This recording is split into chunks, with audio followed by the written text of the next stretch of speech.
ఆంధ్రప్రదేశ్ ఉప ముఖ్యమంత్రి అయినటువంటి కొణిదెల పవన్ కళ్యాణ్ గారు ఈరోజు ఉదయం మంగళగిరి దగ్గర ఉన్నటువంటి ఇప్పటం గ్రామంలో పర్యటించారు. ఏదైతే గత వైసీపీ ప్రభుత్వ హయాంలో ఆ యొక్క గ్రామంలో కొన్ని ఇల్లు కూల్చివేతకు సంబంధించి అప్పట్లో అయినా ఆర్థిక సహాయం చేసి వాళ్ళందరూ కూడా హామీ ఇవ్వడం జరిగింది. ఇచ్చిన హామీ మేరకు ఈరోజు అక్కడ కుటుంబాన్ని కూడా పరామర్శించారు. వాళ్ళందరికీ సంబంధించి కూడా యోగక్షేమాలు అడిగి తెలుసుకున్నారు. మరి మొత్తానికి పవన్ కళ్యాణ్ గారి ఇప్పటం గ్రామ పర్యటనకి సంబంధించి మరిన్ని విషయాలు తెలుసుకోవడానికి మనతో ఉన్నారు సీనియర్ జర్నలిస్ట్ డాక్టర్ కనకదుర్గ వర్లమణి గారు. మేడం నమస్కారం అండి. పవన్ కళ్యాణ్ గారు ఈరోజు ఇప్పటం వెళ్ళారండి. గతంలో చూసుకుంటే ఇదే ఇప్పటం చెందినటువంటి ఎవరైతే ఆ గ్రామ ప్రజలు ఉన్నారో అప్పటి జనసేన పార్టీకి సంబంధించిన ఒక కార్యక్రమానికి భూములు ఇచ్చినందుకు, కేవలం ఆ సభకు సంబంధించి భూములు ఇచ్చినందుకే రోడ్డు ఎండింగ్లో ఆ విలేజ్లో ఇళ్ళన్నీ తీశారు అప్పటి వైసీపీ ప్రభుత్వం. అయితే మొత్తానికి అప్పట్లో పవన్ కళ్యాణ్ గారు వెళ్ళి పర్యటించి చాలా చేశారు. అధికారం వచ్చాక కూడా గుర్తుపెట్టుకుని వాళ్ళు వెళ్ళి పరామర్శించడం జరిగింది. ఏమంటారు ఈ అంశం గురించి? అంటే దట్ ఈస్ పవన్ కళ్యాణ్. మీరు చూసారా, కూటమిలో ఉండే ముఖ్య నేతలందరూ కూడా, అంటే ముఖ్యంగా తెలుగుదేశం అండ్ జనసేన అనే మాట్లాడుతున్నా, వాళ్ళు మాట ఇచ్చి తప్పట్లేదు. అంటే ఎలక్షన్స్ ముందు ఏదైతే వాళ్ళు మాట ఇచ్చారో ఆ మాట మీద ఎన్నిక అయ్యాక కూడా, అంటే వాళ్ళు ఎన్ని పనులున్నా మర్చిపోకుండా వాళ్ళు ఇచ్చిన హామీని నెరవేర్చడానికి ప్రయత్నిస్తున్నారు. మీరు అన్నట్టుగా అంతకుముందు గతంలో ఇప్పటం గ్రామంలో సభ పెట్టుకున్నందుకు, వాళ్ళ పొలాలు ఇచ్చినందుకు జగన్మోహన్ రెడ్డి కక్ష కట్టి రోడ్ వైడనింగ్ అని చెప్పి వాళ్ళు ఇల్లు కూల్చేశాడు. అంటే ఎంత వికృత మనస్తత్వం. మన రాజకీయాలు ఇలా ఎక్కడ చూడమండి. చూసారా మీరు ఎప్పుడైనా? ఇప్పుడు ఎంత కొట్టుకున్నా, మీకు తమిళనాడు తీసుకున్నా, లేదు కర్ణాటక తీసుకున్నా, ఆంధ్రప్రదేశ్ తీసుకున్నా, తెలంగాణ తీసుకున్నా, గతంలో ఎప్పుడు ఇలాంటి రాజకీయాలు తెలియదు. కేసీఆర్ కొద్దో గొప్పట్ల తయారవుతున్నాడు, అసలు జగన్మోహన్ రెడ్డి చెప్పక్కల. అందుకని రక్త తర్పణం చేశారు. వీళ్ళందరూ రక్తాభిషేకం అంటున్నారు. ఐఎమ్ సారీ, తర్పణం విడవడం అంటారు దాన్ని. ఓకే ఓకే, మీకు అర్థమైంది కదా ఎప్పుడు విడుస్తారో. దాన్ని ఖండించని ఒక జగన్మోహన్ రెడ్డి ఒక మనిషి. ఇప్పుడు మనిషి కానివాడు అప్పుడు అసలు మనిషి కాదుగా. అంటే ప్రజలు నివసించే ఇళ్ళు కూల్చేసిన వాడు. మీకు గుర్తుందా, తాడేపల్లిలో తన ఇంటి ఎదురుగుండా సెక్యూరిటీ పేరు చెప్పి మొత్తం ఆ ఎదురుగుండా ఉండే ఇళ్ళన్నీ కూల్పిచ్చేసి వాళ్ళు ఖాళీ చేయించి, నీ గుప్పెడి ప్రాణం కోసం, గుప్పెడి ప్రాణం ఎవరిదైనా గుప్పెడి ప్రాణమే, గుర్తుపెట్టుకోండి. గుప్పెడు అంటే మన గుండె. ఈ గుప్పెడి ప్రాణం కోసం ఆయన వాళ్ళందరినీ ఇళ్ళు ఖాళీ చేయించి, వాళ్ళ సొంత ఇళ్ళు ఈయన బతికి కట్టడం కోసం, మళ్ళీ అంత పెద్ద ఇనప దాన్ని ఏమంటారు ఇంటి ముందు ఫెన్సింగ్, అంత ఫెన్సింగ్ పెట్టుకుని రక్షణ శాఖలో ఉండే కంచె లాంటిది పెట్టుకున్నాడు. 986 మంది security, private security, government security కాకుండా. అంటే మీకు అర్థమైందా అతను ఎంత ఏమనాలి? పదాలు కూడా నాకు తడువుకుంటున్నాను. I'm sorry. అంటే దుర్మార్గుడు అనాలా, రాక్షసుడు అనాలా, మానవత్వం లేనివాడు అనాలా, ఏమనాలి? అందుకని ఆ రోజు అలా చేసిన వాడు ఇప్పటం గ్రామంలో ప్రజలు ఇళ్ళు కూల్చేయటం పెద్ద గొప్ప ఏం కాదు. అంటే అంత ఘన చరిత్ర కలిగిన వాడు జగన్మోహన్ రెడ్డి. మళ్ళీ అందుకే 2.0 2029 నేనే ముఖ్యమంత్రి, వస్తే మీ అందరినీ జైల్లో పడేస్తా, 2 నెలల్లో మీ సంగతి తేలుస్తా, అలాగే మాట్లాడతాడు. మనిషి కాదు కదా. మనిషి అయితే ఏం మాట్లాడతాడు? ఓకే, తప్పు చేశామండి, పొరపాటు అయింది, ఇంకోసారి ఇలాంటి తప్పు చెయ్యము, ఫ్యూచర్లో మేము వచ్చినా కూడా ప్రజల అభివృద్ధి కాంక్షిస్తాము, ప్రజలకి మంచి చేస్తాము, మీరు ఏ పార్టీ వాళ్ళైనా పర్వాలేదు, మీరు ప్రజలు అనేది మాట్లాడతారు. అది కదా, అలా మాట్లాడతారు. అందుకని మానవత్వం ఉంది కాబట్టి ఇవాళ పవన్ కళ్యాణ్ ఇప్పటం గ్రామం వెళ్ళారు. గతంలో వారు ఆర్థిక సాయం చేశారు మీరు చెప్పినట్టుగా.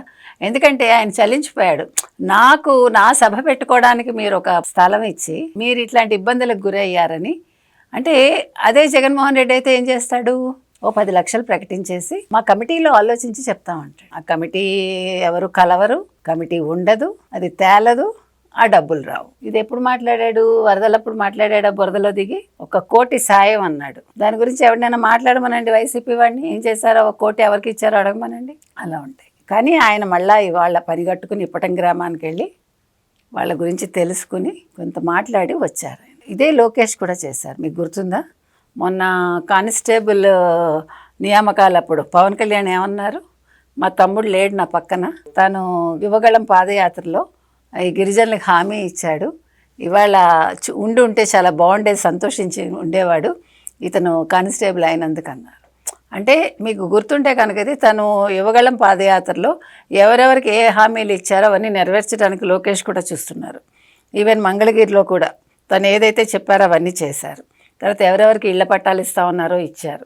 అంటే నేను అనేది ఏంటంటే, ఏదో ఒట్టి మాటలు కట్టి పెట్టబోయి గట్టి మేలు తలపెట్టబోయి అని గురజాడవారు అన్నట్టుగా వీళ్ళు ఊరికే మాటలు చెప్పటం కాదు, ఓట్ల కోసం మాట్లాడటం లేదు, ఓట్ల కోసం మాయ మాటలు చెప్పట్లేదు అనేదానికి ఒక పవన్ కళ్యాణ్, ఒక లోకేష్ ఉదాహరణ. అంటే అది కావాలి. మీకు ఓట్లు దండుకోవడం ఒక్కటే మీ పని కాదు.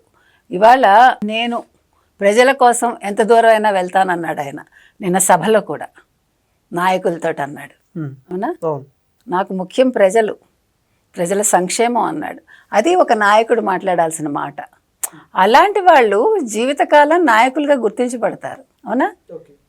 అంటే ఒక సినిమాకి చెందినవాడు అయినప్పటికీ, రాజకీయాల్లోకి ఒక ప్యాషన్తో వచ్చినప్పటికీ, రాజకీయాల్లో ఎదురు దెబ్బలు తిన్నప్పటికీ, రాజకీయాలు నీకు అనవసరం, నీకు వంట పట్టదు, నువ్వు వేస్ట్, నువ్వు వెళ్ళిపో అంటే కూడా నిలబడి పోరాడి గెలిచాడు. మామూలుగా గెలవాల.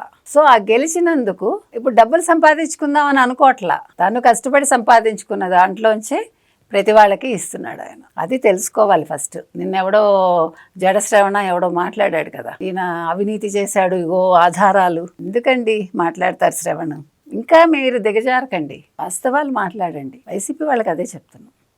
మీరు వైసీపీ అనేది ఉండాలి, కనీసం 29లో ఎలక్షన్స్లో మేము కూడా ఒక ప్రత్యర్థిగా చెప్పుకోవాలి అని అనుకుంటే మీరు ఇలాంటి పనికిమాలిన విషయాలకు వెళ్ళకండి. మీ నియోజకవర్గాల్లో మీరు ప్రజలతో మమేకం అవ్వండి. ప్రజలకు ఏ కష్టాలు ఉన్నాయో తెలుసుకోండి. మీరు తీర్చగలిగితే తీర్చండి. ఒకవేళ మీకు చేత కాలేదనుకోండి, ఆ నియోజకవర్గానికి చెందిన తెలుగుదేశం వాళ్ళు నెగ్గిన వాళ్ళు ఉంటే, తెలుగుదేశం కావచ్చు, జనసేన కావచ్చు, బీజేపీ కావచ్చు, వాళ్ళతో మీరు చెప్పండి. తప్పే ఉంది? కలిసిమెలిసి పనిచేయాలి. ఇక్కడ మీరు పార్టీల పరంగా మీరు వేరు, కానీ మనుషులుగా మీరందరూ కూడా ఒకే నియోజకవర్గానికి చెందిన వాళ్ళు కదా. అలా ఎందుకు ఆలోచించరు? అలా ఆలోచించండి. అప్పుడు ఈ విభేదాలు ఉండవు. ఇప్పుడు మీరందరూ జగన్మోహన్ రెడ్డి కోసం ఒకలాంటి విద్వేషాన్ని మీలో మీరు పెంచుకుంటున్నారు.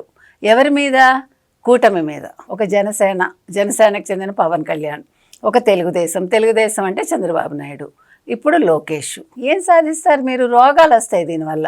మీరు ఒక మనిషి గురించి ఇలా గ్రడ్జి పెట్టేసుకున్నారనుకోండి, మీరు పొద్దున్న లేచిన దగ్గర నుంచి పడుకునే వరకు వాళ్ళ గురించి ఆలోచిస్తారు. ఈవెన్ నిద్దట్లో కూడా వాళ్ళ తలపులు మిమ్మల్ని వదలవు. ఓకే. దానివల్ల ఏమవుతుంది? మీకు బీపీ పెరుగుతుంది, షుగర్ వస్తుంది, నీరసం వస్తుంది, తిండి సహించదు, నిద్ర పట్టదు. అల్టిమేట్గా ఏమవుతుంది? మీ డబ్బులు ఖర్చు అవుతాయి. మీ జగన్మోహన్ రెడ్డి రూపాయి ఇవ్వడుగా జేబులోంచి. అవసరమా ఇవన్నీ మీకు? ఒక్క నిమిషం కూర్చొని ఆలోచించుకోండి అంటున్నా వైసీపీ నాయకుల్ని. ఒక్క సెకండ్ మీరందరూ కూడా ఆలోచించుకోండి, అంతే. ఇంకా అంతకుమించి నేనేం చెప్పను. కాబట్టి ఇవాళ పవన్ కళ్యాణ్ లాగా మీరు ఉండడానికి ప్రయత్నించండి. ఒక లోకేష్ లాగా పనిచేయటం నేర్చుకోండి. ఒక చంద్రబాబు నాయుడు లాగా ఒక ప్రపంచంలో గుర్తించబడ్డ ఒక నాయకుడిగా ఎదగాలంటే చంద్రబాబు నాయుడిని ఆదర్శంగా తీసుకోండి, అంతే చెప్తాను. Thank you. Thank you. Please subscribe to Leo News for more videos.